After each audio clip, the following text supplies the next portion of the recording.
السلام علیکم ناظرین، میں ہوں آپ کا میزبان محمد اسلان اور آپ دیکھ رہے ہیں بی نیوز۔ آئیے بات کرتے ہیں آج کی تازہ خبر پر۔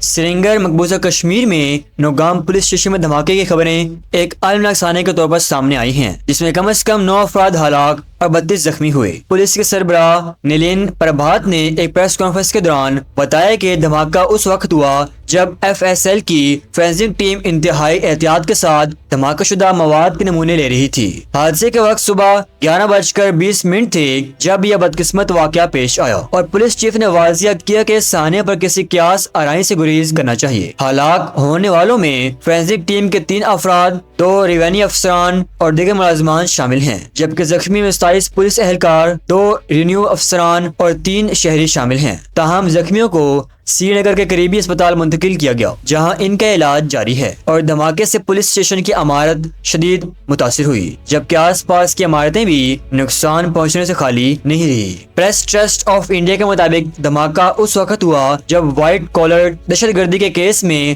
برآمد شدہ دھماکہ خیز مواد کی جانچ کر رہی تھی، اور یہ مواد ہریانہ کے فرید آباد سے لایا گیا تھا۔ حادثے میں زیادہ تر ہلاک شدگان پولیس اہلکار اور فورینسک ٹیم کے افراد تھے، جو اس بڑے دھماکے خیز مواد کے ذخیرے سے نمونہ نکال رہے تھے۔ وزارت داخلہ نے بھی ہلاکتوں کی تصدیق کی اور کہا کہ حادثے کی وجوہات کی تحقیقات جاری ہیں اور اس حوالے سے کسی قیاس آرائی کی ضرورت نہیں۔ لیفٹیننٹ گورنر منوج سنہا اور پولیس سربراہ نے دھماکے کو حادثاتی قرار دیا ہے اور گورنر نے اس کی مکمل تحقیقات کو حکم دیا ہے تاکہ یہ معلوم کیا جا سکے کہ دھماکہ کس وجہ سے ہوا۔ پولیس کے مطابق برآمد شدہ مواد حساس اور غیر مستقیم نوعیت کا تھا اور اس کا نمونہ کاری انتہائی احتیاط کے ساتھ کی جا رہی تھی۔ تاہم احتیاط کے باوجود ایک حادثاتی دھماکہ واقع ہوا۔ دھماکے کی شدت اتنی زیادہ تھی کہ پولیس اسٹیشن کی عمارت شدید نقصان کا شکار ہوئی اور آس پاس کی عمارتیں بھی متاثر ہوئی۔ دھماکوں کی چھوٹی چھوٹی لہر نے بم ڈسپوزل اسکواڈ کے فوری ریسکیو آپریشنز کو بھی متاثر کیا۔ پولیس ذرائع کے مطابق بعض لاشیں مکمل طور پر جل چکی ہیں اور دھماکے کی شدت اتنی زیادہ تھی کہ کچھ اعضاء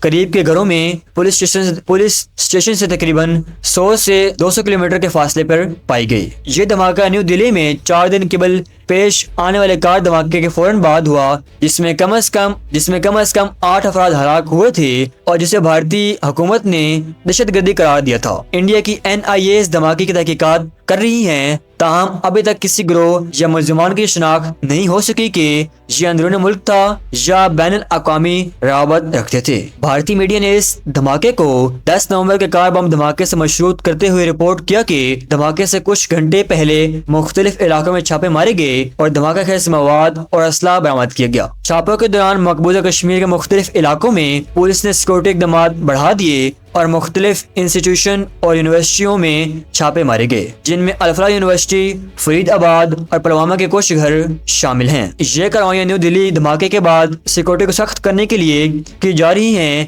تاکہ کسی مزید حادثاتی یا دہشت گرد حملے کو روکا جا سکے۔ مجموعی طور پر دھماکہ نہ صرف نوگام پولیس اسٹیشن بلکہ پورے علاقوں میں خوف ہراس پھیلا گیا اور حکام اب اس سانحے کے تمام پہلوؤں کی تحقیقات کر رہے ہیں تاکہ ذمہ داروں کو قانون کے کٹہرے میں لایا جا سکے۔ کیا آپ جانتے ہیں کہ دنیا کے ایک بدنام زمانہ مالیاتی مجرم اور جنسی جرائم میں ملوث شخص نے کبھی پاکستان کے سابق وزیر اعظم عمران خان کو عالمی امن کے لیے سب سے بڑا خطرہ قرار دیا تھا؟ جی ہاں، یہ بات 2018 کی ایک ای میل میں سامنے آئی ہے اور آج ہم آپ کو اس کے تمام حقائق اور پس منظر کے ساتھ بتائیں گے۔ یہ خبر نہ صرف پاکستان بلکہ بین الاقوامی سطح پر بھی حیران کن اثرات رکھتی ہے، کیونکہ اس کے ذریعے جیفری ایپسٹائن کے عالمی نیٹ ورک اور طاقتور شخصیات کے تعلقات بھی عیاں ہوتے ہیں۔ جیفری ایپسٹائن، جسے بعد میں نابالغ لڑکیوں کے ساتھ جنسی استحصال اور ٹریفکنگ کے مقدمات میں سزائے موت کے قریب سمجھا گیا، امریکہ میں انتہائی طاقتور افراد کے ساتھ روابط رکھتا تھا۔ ایپسٹائن نے 2019 میں نیو یارک میں گرفتار ہونے کے بعد خودکشی کر لی، مگر اس سے پہلے اس کی ای میلز، جس میں سیاسی شخصیات، عالمی رہنما اور سماجی شخصیات کے بارے میں اس کے خیالات شامل تھے، بعد میں امریکی کانگریس کی جانب سے جاری کی گئے۔ ای میلز میں ایپسٹائن نے 31 جولائی 2018 کو ایک غیر معروف فرد کے ساتھ بات چیت میں عمران خان کو واضح طور پر پاکستان میں عالمی امن کے لیے سب سے بڑا خطرہ قرار دیا۔ یہ تب تھا جب عمران خان کی جماعت PTI نے پاکستان کے عام انتخابات میں بڑی کامیابی حاصل کی تھی اور وہ حکومت میں آنے والے تھے۔ اس ای میلز میں ایپسٹائن نے روس کے صدر پیوٹن کا حوالہ دیتے ہوئے کہا تھا کہ پیوٹن ابھی تک مہربان رہا ہے، اور طنزیہ انداز میں یہ بھی لکھا کہ امریکہ ہمیشہ دوسرے ممالک کے انتخابات میں دخل دیتا ہے۔ پھر وہ عمران خان کا ذکر کرتے ہوئے لکھتا ہے، عمران خان ترک صدر ایردوغان، ایران کے خمینی، چین کے شی جن پنگ اور روس کے پیوٹن سے بھی زیادہ خطرناک ہیں۔ مزید ایپسٹائن نے عمران خان کے سیاسی اور ذاتی پہلو کا تجزیہ کیا۔ انہوں نے عمران خان کو ڈونلڈ ٹرمپ کی نسبت زیادہ خطرناک، سچائی کے قابل نہیں اور مذہب پر سخت عمل کرنے والا اسلام پسند قرار دیا۔ وہ عمران خان کی سابقہ شادیوں، مالداری اور ان کے سوشلائٹ حلقوں میں بھی تعلقات کا ذکر کرتے ہیں، اور لکھا کہ وہ عوام کو جوش دلانے میں ماہر ہیں مگر خطرناک شخصیت بھی ہیں۔ یہ ای میل اس وقت کی سیاسی اور سماجی تصویر بھی پیش کرتی ہے جب عمران خان ایک عالمی سطح پر نو منتخب سیاسی رہنما بن چکے تھے، اور ایپسٹائن کی نظر میں وہ ایک خطرناک اور غیر متوقع کھلاڑی تھے۔ جیفرے ایپسٹائن کے ای میلز میں یہ بھی ظاہر ہوتا ہے کہ اس کے عالمی نیٹ ورک میں طاقتور شخصیات شامل تھی، جن میں امریکی صدر ڈونلڈ ٹرمپ، برطانیہ کے پریس اینڈریو اور دیگر اعلیٰ سطح کے افراد شامل تھے۔ ای میلز میں واضح طور پر یہ بھی ظاہر ہوا کہ ایپسٹائن کے پاس ان شخصیات کے بارے میں حساس معلومات موجود تھی، اور وہ جانتے تھے کہ امریکہ اور دیگر ممالک میں اس کے جرائم کے اثرات کیسے پڑ سکتے ہیں۔ ایپسٹائن کی یہ ای میل اس بات کی بھی نشاندہی کرتی ہے کہ وہ عالمی سطح پر سیاست، طاقت اور سرمایہ کاری کے حلقوں سے کس حد تک جڑا ہوا تھا، اور کس طرح مختلف ممالک کے سیاسی رہنما اس کے تجزیے میں آئے۔ جیسے ہی یہ ای میل سوشل میڈیا پر گردش کرنے لگی، صارفین نے عمران خان اور گلین میکسویل کی پرانی پارٹیوں کی تصاویر بھی شیئر کی، جن میں وہ 1990 کے دہائی میں لندن میں مشہور رات کی تقریبات میں نظر آ رہے تھے۔ میکسویل جو جیفرے ایپسٹائن کی معاونت میں ملوث تھے، ان کو 2021 میں عدالت نے نوجوان لڑکیوں کے جنسی استحصال میں مدد دینے کے جرائم میں سزا دی تھی۔ یہ معاملہ پاکستان میں بھی کافی ہنگامہ پیدا کر چکا ہے، کیونکہ اس میں عمران خان کے بارے میں بین الاقوامی نقطہ نظر اور تشویش ظاہر ہوتی ہے، اور عوام اس پر اپنے رد عمل دے رہی ہے۔ یہ تمام حقائق اور ای میلز ہمیں یہ بتاتی ہیں کہ جیفرے ایپسٹائن کے عالمی نیٹ ورک نے دنیا کے طاقتور لوگوں کے بارے میں کتنی حساس معلومات اکٹھی کی ہوئی تھی، اور ان کی رائے میں عمران خان ایک منفرد اور متزانہ سیاسی شخصیت کے طور پر سامنے آئے۔ یہ صرف ایک ای میلز کی بنیاد پر دنیا کی سیاسی اور ذاتی تصویر پیش کرتی ہیں، اور ہمیں یاد دلاتی ہیں کہ عالمی سیاست میں ہر اقدام اور شخصیت پر کس طرح مختلف نظریات موجود ہیں۔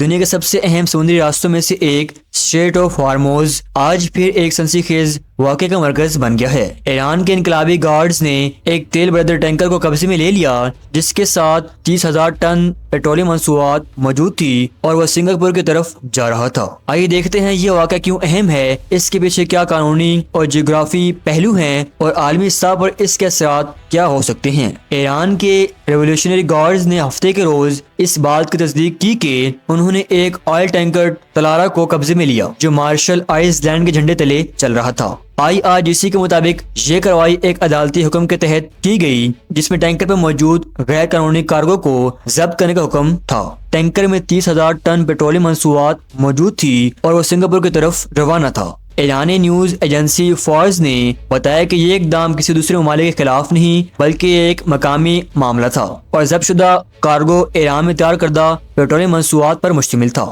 جسے غیر قانونی طور پر برآمدات کیا جا رہا تھا۔ اہم طور پر اس غیر قانونی برآمدات میں ملوث فرد یا کاروبار ایرانی تھا۔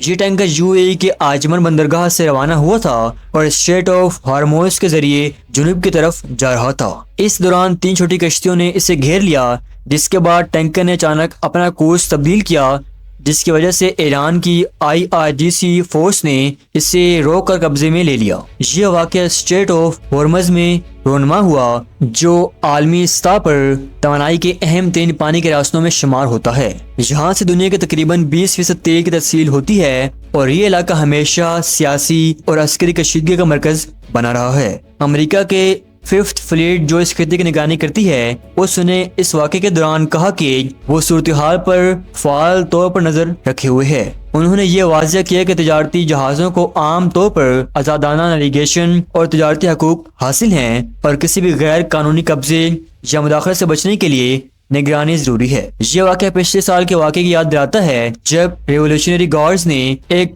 شپ کنٹینر کو قبضے میں لیا تھا جس کے اس سیل کے ساتھ تعلقات ہونے کا دعویٰ کیا گیا تھا۔ اس وقت یہ کارروائی اس وقت ہوئی تھی جب ایران کے قونصل خانے پر قاتلانہ حملے کے بعد الزام اسرائیل پر لگایا گیا تھا۔ ایران کے مطابق یہ قبضہ ایک مقامی قانونی معاملہ تھا اور یہ کسی دوسرے ممالک کے خلاف کارروائی نہیں تھی۔ تاہم اسٹریٹ آف ہارمز میں کسی بھی قسم کی عسکری یا نیم عسکری کارروائی عالمی تیل کی قیمتوں اور توانائی کے مارکیٹ میں فوری اثر ڈال سکتی ہے۔ عالمی تجزیہ کاروں کا کہنا ہے کہ اس طرح کے واقعات نہ صرف ایران اور یو کے تعلقات کو متاثر کرتے ہیں بلکہ امریکہ، چین اور دیگر توانائی درآمدات کرنے والے ممالک کے توانائی سیکورٹی کے لیے بھی خطرہ بن سکتے ہیں۔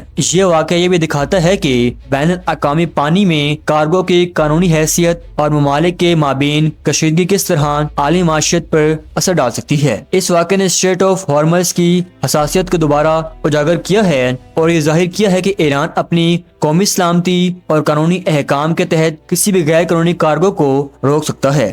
دنیا بھر کے تیل اور توانائی کے شعبوں کے لیے یہ خبر انتہائی اہم ہے کیونکہ یہاں سے تیل کی ترسیل میں کسی بھی قسم کی رکاوٹ سے عالمی مارکیٹ میں ہلچل مچ سکتی ہے۔ آپ کیا سوچتے ہیں کہ ایران کا یہ اقدام واقعی محض مقامی قانون کا معاملہ تھا یا اس کے پیچھے کوئی عالمی سیاسی پیغام چھپا ہوا تھا؟